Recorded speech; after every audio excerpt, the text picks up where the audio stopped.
Merci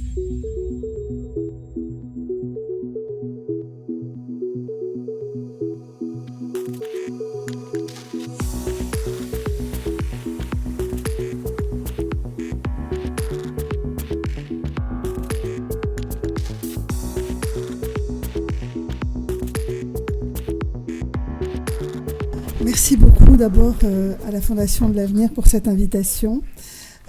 Merci au président et ex-président que je vois dans la salle. Et merci à vous tous d'être là pour m'écouter. J'ai envie de vous parler d'avenir en fait.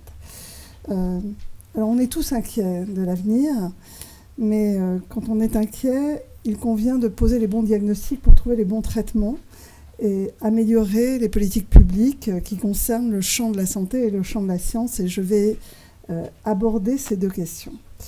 Je vais commencer par la santé, parce que vous êtes tous des acteurs du monde, soit associatifs, soit mutualistes, soit professionnels de la santé, chercheurs. Et c'est vrai que le système de santé français est mis face à de très nombreux défis.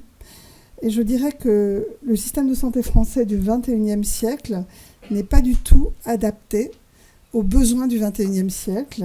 Il a été construit au XXe pour des pathologies extrêmement différentes.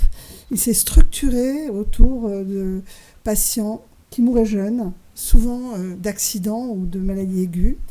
Et il fait face évidemment aujourd'hui à un mur du vieillissement dont on refuse aujourd'hui de voir les conséquences, à la fois en termes de ressources humaines et de ressources financières.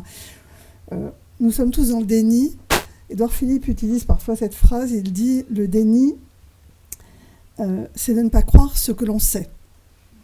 Alors on le sait pour le vieillissement, mais on n'a pas tellement envie de regarder l'impact que cela va avoir sur notre système de santé, sur notre système de protection sociale. On résume souvent les problèmes à la capacité de financer les retraites. Moi, je pense que c'est une vue extrêmement réductrice, en fait, de l'impact du vieillissement.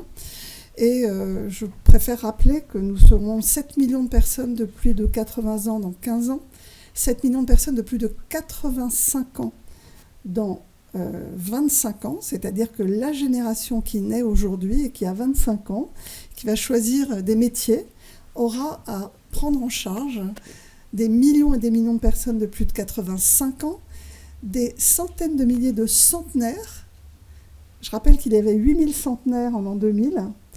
Et donc, cela va avoir un impact évidemment considérable. Alors, quelles sont les conséquences de ce vieillissement, outre les besoins en ressources humaines et en ressources financières? C'est qu'évidemment, on vieillit grâce au progrès de la recherche, grâce à la médecine, et ça a un coût. Ça a un coût évident en termes de médicaments, au long cours, en termes de consultations nécessaires pour suivre ces patients chroniques qui sont stabilisés grâce à la médecine. Et cela a un impact évidemment sur le système de santé. Au siècle dernier, un Français allait en moyenne 2 fois par an chez le médecin. Aujourd'hui, un Français va en moyenne 7 fois par an chez le médecin. Et donc, la pénurie de médecins que nous constatons n'est pas liée à un manque de médecins. Il n'y a jamais eu autant de médecins. C'est un manque de temps médical disponible pour répondre à des besoins qui ont triplé et qui n'ont pas été anticipés. Donc nous souffrons aujourd'hui, évidemment, du fait que le nombre de médecins, tout en ayant augmenté ces dernières années, est loin d'être capable de répondre au vieillissement de la population et aux changements épidémiologiques qui en résultent. L'autre conséquence, elle est évidemment financière. Et je vais y revenir parce que ça va avoir un impact sur la question que vous me posiez, Madame la Présidente, sur les politiques publiques. Aujourd'hui, le système de santé français est le 3e système de santé le plus dépensier au monde. Nous sommes 3e en termes de coût de la santé. Alors, selon que vous utilisez les statistiques de l'OCDE, de l'INSEE, de l'adresse, en gros, le système de santé français mobilise entre 11,5 et 12,3% de la richesse nationale. Juste après l'Allemagne, et loin derrière les États-Unis, mais je dirais que les États-Unis ne comptent pas, c'est le plus mauvais système de santé au monde, il est totalement privé et inégalitaire. Donc si on veut se comparer à des pays comparables, nous sommes le 2e pays au monde en termes de dépenses de santé.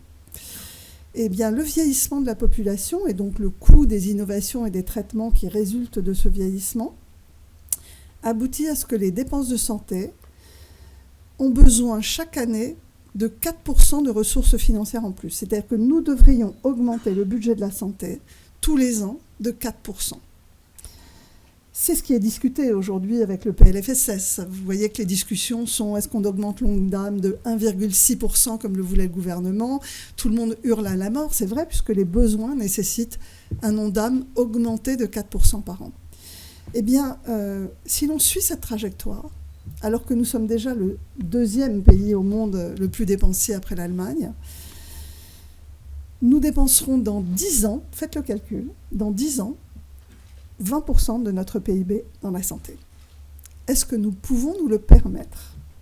Est-ce que nous n'avons pas besoin aussi de financer les retraites, de financer l'éducation, de financer la défense, la sécurité, la justice, la transition écologique ? Évidemment, c'est un débat qui devrait être un débat sociétal aujourd'hui. Or, ça ne l'est pas.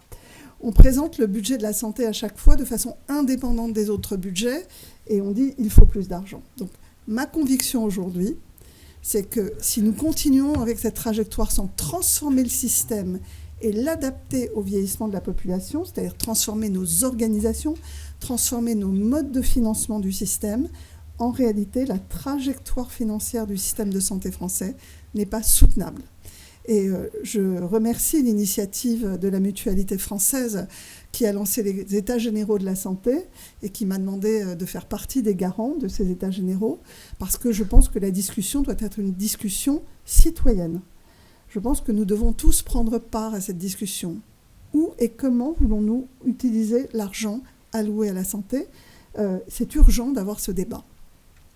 Et j'en viens au point des politiques publiques parce que nous le savons, les politiques sociales en France, et nous pouvons peut-être en être fiers, représentent 50% du budget de la nation. En tant que ministre des Affaires sociales, j'ai eu à gérer 500 milliards d'euros de dépenses publiques allouées à la protection sociale. Ça serait formidable si cette structure des dépenses du pays n'obérait pas notre capacité d'investissement dans l'avenir. La réalité, c'est que le problème du pays aujourd'hui n'est pas seulement sa dette ou son déficit, c'est la structure des dépenses. Et aujourd'hui, ces dépenses sociales, formidables, qui nous ont protégés, dont on est fiers, en réalité, elles se font au détriment d'autres politiques, et notamment la politique de la recherche et de l'innovation. Alors j'en viens à mon deuxième point. Nous sommes le pays des Lumières, nous avons été un pays de chercheurs, de grands chercheurs, mais subrepticement, depuis plusieurs années, le budget de la recherche est la variable d'ajustement des économies que doit faire l'État. Cette année encore, le budget de la recherche a diminué. Nous sommes en dessous de la moyenne des pays de l'OCDE en termes d'investissement dans la recherche. Cette année, le budget de la recherche était à 2,17% du PIB. Je rappelle que l'objectif en 2020 était que tous les pays européens allouent 3% de leur budget à la recherche et à l'innovation. Nous sommes très loin de ce résultat. D'autres l'ont atteint. L'Allemagne l'a atteint. D'autres pays de l'OCDE dépassent largement les 3%. La Corée, qui est à 4,5%, Taïwan, les États-Unis, Israël est à 6%.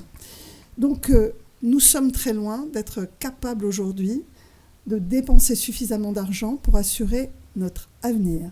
Parce que c'est quoi le budget de la recherche ? C'est pas simplement de faire en sorte que des chercheurs s'amusent dans leur laboratoire, trouvent des choses et publient. Ce sont des brevets. C'est donc notre croissance future et c'est surtout notre souveraineté. Et on voit aujourd'hui que les pays qui n'ont pas les brevets, les pays qui n'ont pas la connaissance, aujourd'hui, deviennent des pays de tourisme, des pays d'entertainment, d'événementiel. Est-ce que c'est cela que nous voulons pour notre pays ? Alors j'ai un immense regret. Le rapport Draghi a été publié il y a maintenant 1 an et demi pour promouvoir l'investissement dans la recherche et l'innovation au niveau européen. Il n'a quasiment toujours pas trouvé aucune traduction pratique dans le budget européen. Et quant au budget français, je dois dire que ça n'intéresse personne. C'est-à-dire que vous essayez de mobiliser aujourd'hui les députés, les sénateurs sur le budget de la recherche, vous ne trouvez aucun écho. Alors ça a une raison.